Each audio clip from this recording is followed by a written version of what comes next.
As we all probably know by now, Einstein's main objective with his relativity theories, and I stress the word theories, was to eliminate the well-known and documented idea that there was a substance, the ether, that permeated everything and everyone on this earth and was pivotal in trying to explain the true nature of our reality. This was obviously not what the elite controllers wanted, as the ether was, and still is, absolutely free to access if one has the right equipment. By the way, the word equipment also includes you, yourself. But what is the ether? Let's look at its definition in Wikileaks' Believe It or Not. According to ancient and medieval science, ether was also called quintessence, meaning the fifth element, and is the material that fills the region of the universe above the terrestrial sphere. That's the Spaceballs definition. So since Einstein's nefarious Masonic ramblings were published in 1905, the idea of an ether has been relegated to the dark and dusty corner of historical failed research and subsequently intentionally forgotten and suppressed. Or was it? By no coincidence, the plane, or planet, we live on is named Earth, an anagram for ether. Now, why would the ancients find it so important to name the place we live on after something that doesn't exist? Did you know that AOL, America Online's precursor to Messenger, was called AIMNA, AIMNA, which stands for Ether Intelligent Messaging Network Architecture, owned by Ether Systems Incorporated. Also strange to name a technology and company after something that doesn't exist. As we also know, they love to hide things in plain sight and actually tell us what they are doing in subtle ways. So let's take a look at the world's biggest internet company. Let's search for something on Google. That one is probably not a good example. There it is, right there. Right from Google's inception, this little nugget of information has been visible all the time on every search query. But what does it really mean? The second you hit the enter button on Google search, your query starts its long journey to Silicon Valley and back. From your computer, it is sent to your router or to the plug in the wall. From there, it passes through numerous ISPs, servers, and national backbone routes.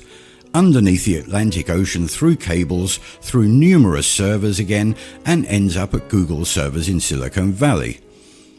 It then sorts through the index of trillions of documents, finds millions of answers, collates them into order, bundles them into a package, and then sends it all the way back again, all in half a second.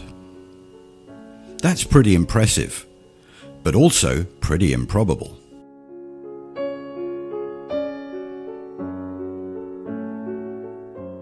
The whole 11,000-mile round trip for my search query would take half a second only if there was a single, uninterrupted cable from my house to Silicon Valley, which there obviously isn't. What most people think, as I did, is that the reason these searches come back so fast is because it is cached or saved already in your local area ISP server. In reality, that information has only been indexed by your local ISP, the same as your library card catalogue tells you where to find the book, not what's in it.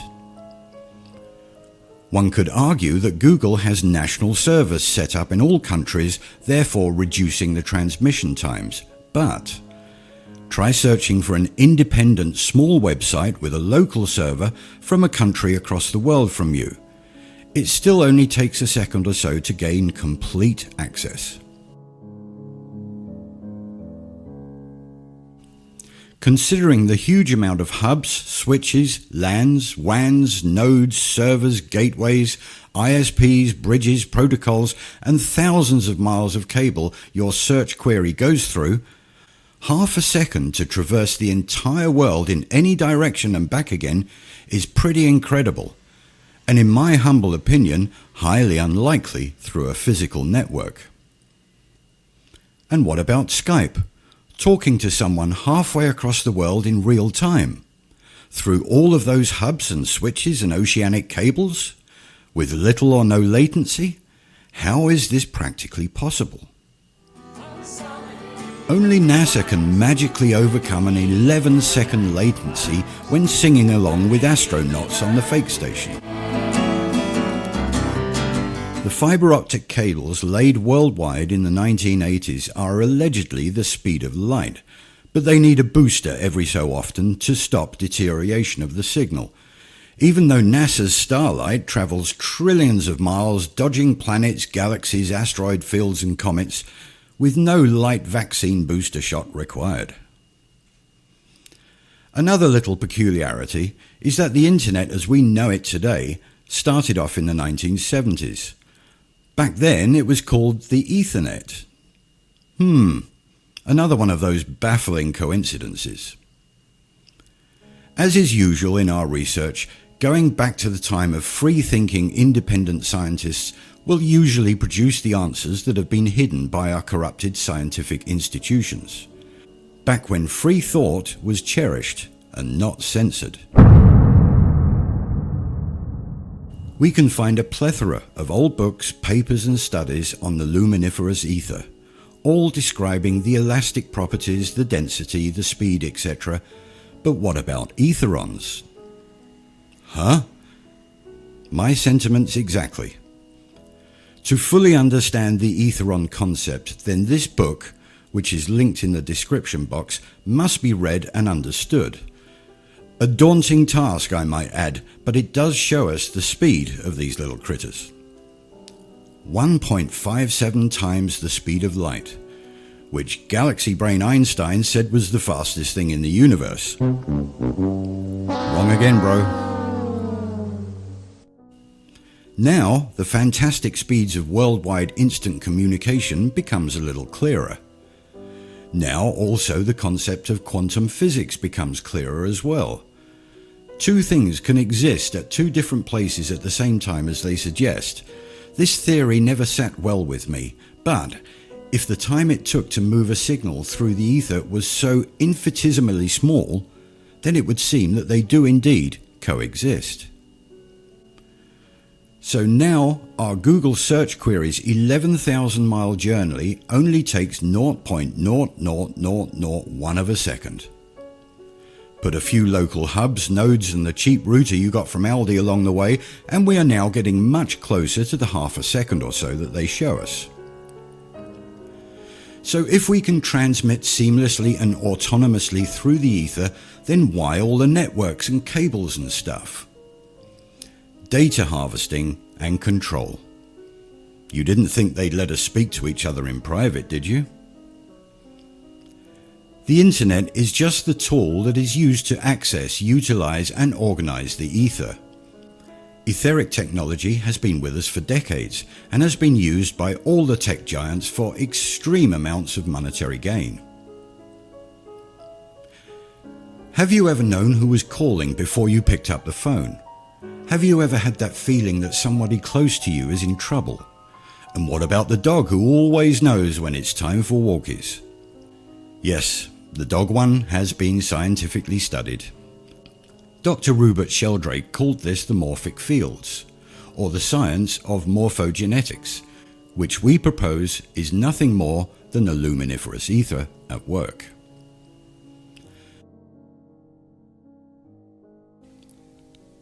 Have a think about this. How many times has your cell phone call been cut off, or keeps breaking up, or just hangs up on its own when the signal becomes weak? How many times does this happen, even though you're just talking to your mate who lives 300 yards away from you? Yet in the background, you're streaming a high-definition 4K movie with 6-channel Dolby audio on your computer with no glitches and in stunningly good quality. Your phone is using the cell towers we see dotted around. Your router, however, is reading and writing directly to the ether. The amount of data for a simple phone call is just a small fraction of the data transfer needed to stream a high-def movie in real time. So why is one so good and the other not so much? Two different systems.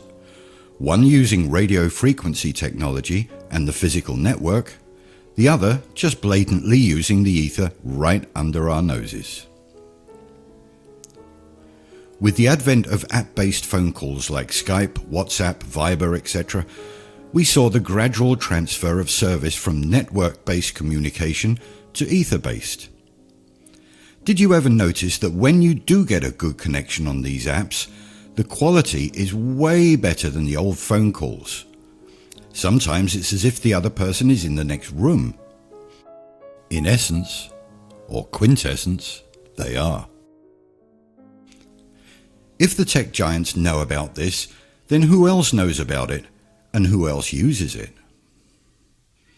Ever wondered how the USGS can detect the epicenter of earthquakes out in the middle of nowhere? Or how about thousands of miles out into the ocean, with pinpoint accuracy? Where is this vast, all-encompassing network of Richter scale sensors that can pick up small tremors at any point on our vast, flat green Earth? And the mighty oceans. These events are being read directly from the ether with a technology that they've kept very, very tightly hidden from us. Back to good old Galaxy Brain and his main objective. Einstein was lauded as the greatest scientific mind ever, because he did exactly as he was told by his Masonic overlords and dismissed the very real ether in favour of his psychological gobbledygook theories. Much to the pleasure of the rich elite, who could now do as they've done with all of the Earth's rich and abundant free energy sources: they could sell it.